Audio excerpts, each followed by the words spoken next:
Голема чест и привилегија, но пред се и голема одговорност стои пред мене. Иако досега политички не сум била активна, сепак спремна сум заедно со вас да ја промовирам програмата на ГРОМ на нашите членови, граѓани и симпатизери во форма во која што тие ќе согледаат дека ние како политичка партија сме сериозни, амбициозни, храбри и во секој поглед спремни да помогнеме на секој кој што ќе има потреба од нас. Дека политичката слика веќе не е само црно-бела, туку сега веќе ја има и граѓанската опција која ќе представува нова понуда на политичката сцена во Македонија. Досега во политичката партија на ГРОМ Неготино се вклучија членови од различни старосни, образовни и верски структури. Оваа партија е отворена за сите храбри луѓе, за сите кои сакаат подобра и посветла иднина. Иднина во која ќе се чувствуваат побезбедни и посигурни и по младите и по старите генерации. Вашите соседи со кои што сте постојано ривали, тоа се Кавадарци, беше втора формирана општинска организација во системот на граѓанската опција за Македонија, а вечерва Неготино е 37-ма општинска организација. Значи малку доцниме, ама јас сум благо убеден дека ГРОМ веќе има подршка меѓу граѓаните на Република Македонија, затоа се појавува на сите рейтинг листи и дека од македонските партии е трета партија по силина во овој временски период. Почитувани пријатели, нашата партија се разликува по многу работи во однос на другите политички партии. Првата работа по која што се разликуваме е тоа што ова е мултиетничка партија. Во неја членуваат граѓани од различна националност. Во нашиот состав имаме подпредседателка албанка, господјата Мавија Мехмети. Ние сакаме да осликувањето на членството во партијата и раководните структури биде исто онакво како што е и во Република Македонија. Ние сметаме дека за клучните прашања, етнички прашања, треба да се разговара, а не да се преговара, и дека е добро за етничките прашања да разговараме и внатре во рамките на политичките партии, да ги надминеме стереотипите во кои што едни даваат, а другите премногу бараат. Туку треба да се потрудиме да се разбереме едни со други. Ние сметаме дека живот има секаде, во цела Македонија. Овој концепт, кој што се истураат неколку стотици милиони евра на еден квадратен километар во Скопје, ние не го одобруваме. Ние сметаме дека треба да се создадат приближно еднакви услови за живот, приближно еднакви инфраструктурни, образовни, културни, услови за спорт, за здравство, секаде во Република Македонија. ГРОМ е партија која што смета дека повеќе пари треба да има за граѓаните и за предпријатијата, а помалку за владата. Ако повеќе пари има кај народот и кај предпријатијата, тие пари полесно ќе ги инвестираат, ќе создаваат нови вредности, ќе се отварат нови работни места. Секоја влада на лесен начин заработува, со принуда, со законски решенија, со блокади на сметки, со притвори, но на уште полесен начин троши. И ние имаме вистински пример денеска во Република Македонија како лесно заработените пари од граѓаните и од предпријатијата се трошат на уште полесен начин во нестопански инвестиции. И тоа не е одлика на само нашата влада, тоа е одлика на сите влади кои што имаат премногу пари. Граѓанската опција за Македонија смета дека од бува лој не може да се вади.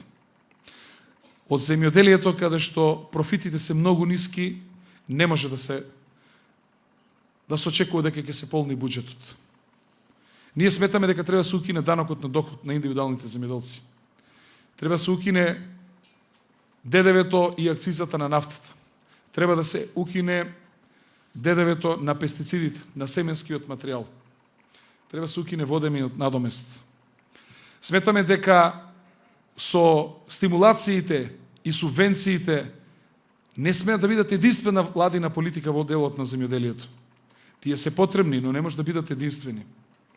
Ние изминативе години слушаме како по 140 милиона евра даваме за земјоделието секоја година. Бидејќи сум бил министер во владата на Република Македонија, ви гарантирам дека 140 милиона евра се огромни пари. Ако стварно по толку пари до сега се дадоа на земјоделците, јас гарантирам дека секој земјоделец регистриран ќе имаше минимум тросомен стан во Скопје, ќе возеше голф и ќе има најсовремена механизација. Тие пари или не ги зема тие што треба да ги земат земјоделци, или тие пари не се толку дадени во земјоделието. Ако баба лаже, трап не лаже. Зошто тогаш во 2006 година беше 11,4% учеството на земјоделието во бруто општествениот производ, а денеска ни е 9,3%? Зошто се намалува?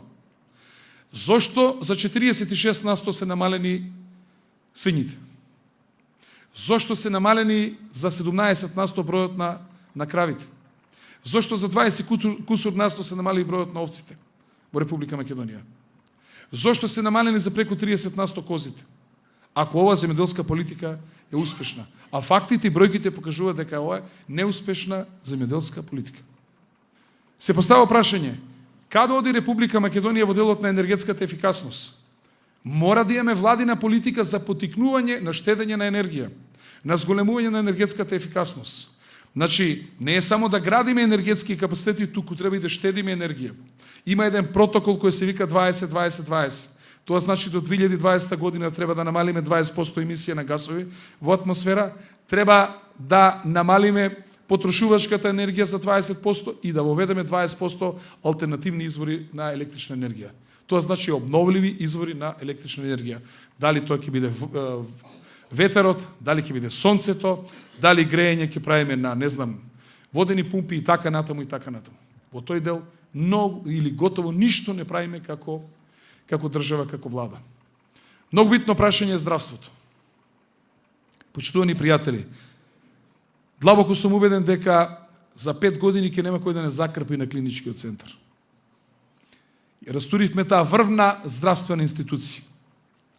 Македонија, иако имала многу малце долари по глава на жител, здравствена заштита и врвна здравствена заштита имаше како држава која има над 10.000 долари по глава на жител. Ние го градиме приватното здравство на грбот на јавното здравство. Кога ќе го ликвидираме јавното здравство, кажете ми од каде ќе црпеме кадри? Ќе носиме лекари од Пакистан, од Индија, од Индонезија, како што тоа прават по други земји, особено тоа го прават афричките земји. Значи, не можеме така битна институција и така битен сегмент од општественото живење да го ставиме на маргините и да го разнебитуваме клиничкиот центар и врвната здравствена заштита во Република Македонија. Следното битно поле за македонските граѓани е образованието. Нашето образование е премногу теоретско, без практична примена, без практична настава. Оптеретени се учениците со теоретизирање и затоа нашето образование не е компатибилно со стопанството. Нашите кадри не можат од клупа да преидат во стопанство. Сметаме дека треба да се зголеми бројот на специализираните училишта, треба да се зголеми практичната настава, дека неоправдано се запоставува основното и средното во корист на високото образование. Граѓанската опција за Македонија смета дека прашањето со името мора да имаме чисти и јасни ставови. Нашиот став е дека не прифаќаме промена на името. Второ, се противиме на било каков референдум, затоа што името не сме го добиле на референдум. Нити имаме право да го потврдуваме или именуваме на референдум. Трето, направивме остапка према грците со тоа што го променивме уставот и се откажавме од нашата поддршка на нашите сонародници, односно македонци кои што живеат во соседните земји. Четврто, го променивме знамето. Ова знаме не е од Вајкада, ова знаме ние од Грчев, ако се сеќавате на конкурс го добивме. И пето, ние добивме пресудата на меѓународниот суд, кој што ни дава за право дека Република Македонија е право. Како може Европската унија да не го почитува одлуката на судот кој што таа го формирала и кој што таа го финансира, зашто служи тогаш тој суд? Не сакаме да бидеме тврдокорни, прифаќаме разговор со грците да се договориме како тие ќе не условуваат во меѓусебната комуникација, а за сите останати земји Република Македонија, затоа што 137 земји